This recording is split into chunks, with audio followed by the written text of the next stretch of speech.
It's screaming, literally screaming, check it out. Look at all the stuff in the background, yeah, the dome's right there. How can people live near this? We are getting out of here right away. Reject the herd, prepare the pack. Click the like button, it's as easy as that. Check the description for the links you need. Follow my socials, subscribe to my feed. From a single lone woman to a family of 5. Learn from Sigma Prepper and see how you can thrive. We understand the risks that tomorrow could bring. We adapt and survive, it's a wolf pack thing. Recently, we took a spontaneous trip to visit friends near the Sizewell nuclear power station on the east coast of the UK. Hugo came along for the walk, and I wanted to satisfy my curiosity while we were there.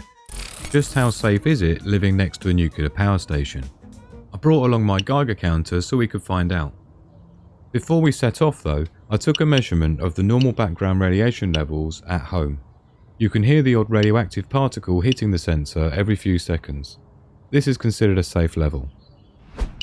I've linked this basic Geiger counter I'm using in the description below so you can check it out. I've also included this little chap.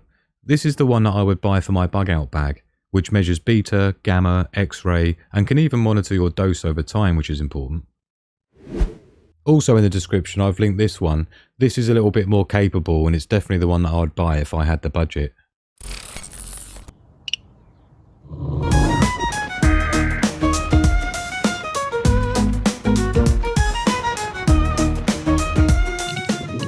We're in near Sizewell, so this is just the back of a car park. And I've just opened this up. That's definitely way more than it was at home.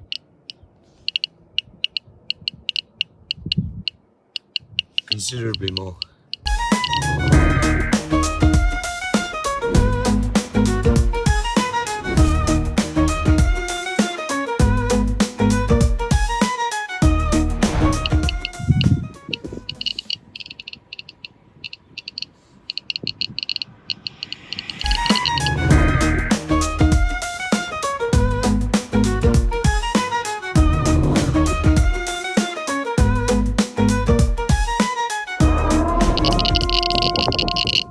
Really going for it.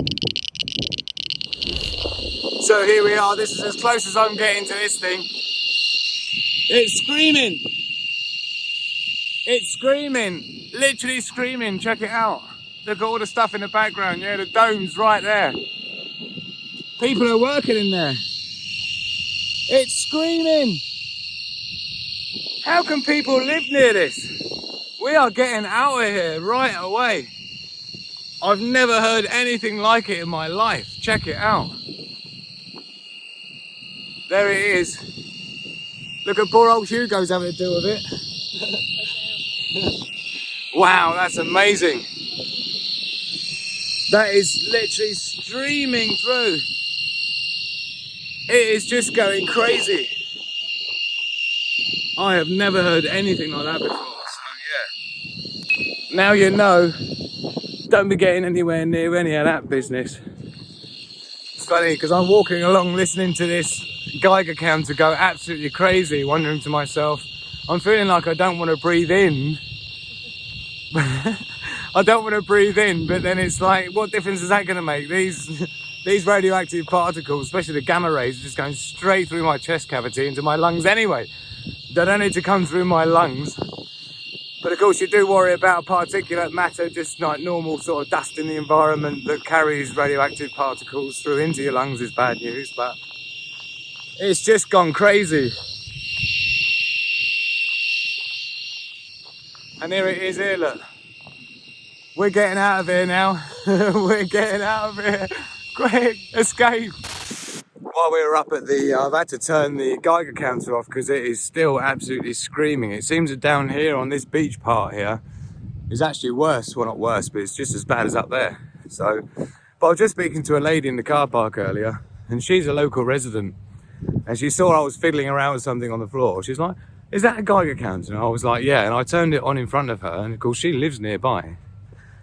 So she was like, oh my. And I was like, yes, oh my. And she's like, well, we live around here. And I thought, I wouldn't want to be living around here too long in that kind of stuff. And I just can't believe it being just off the scale, and people are just walking up and down here with their dogs in a nature reserve, and people are working in that building right now as we speak. I'm sure they're dressed up with all sorts of cool equipment and suits, and they have to have special showers and that. I mean, I certainly feel like I'm gonna have a shower when I get home, take off all my clothes, burn them, burn all my clothes, scrub down all over with a brush, and then run my detector all over me.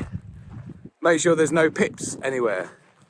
Talk to pips, I'm going to turn it on and see if it's still rocking, because look how far away we are now. We've kept on walking. There's the big building here, but I don't think any of the juicy stuff goes on in there. I think it all goes on in that dome, and right over there where those pipes are sticking up in the air. That where it seemed to be really bad. So let me have a quick look and see if it's calmed down a bit here where we are now. We're still down here. I'll have to hold it away, it's so loud. We're still down here.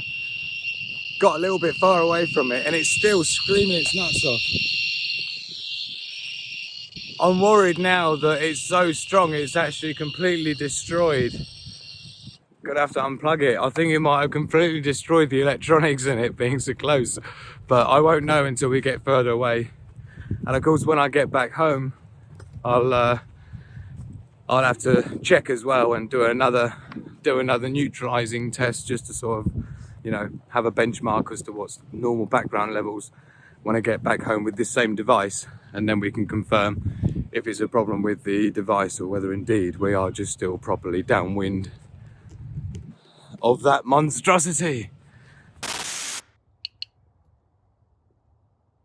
It's kind of back to normal levels now. Bad news. It's very worrying indeed. Big eye opener for me today. I didn't think it was going to be as bad as that.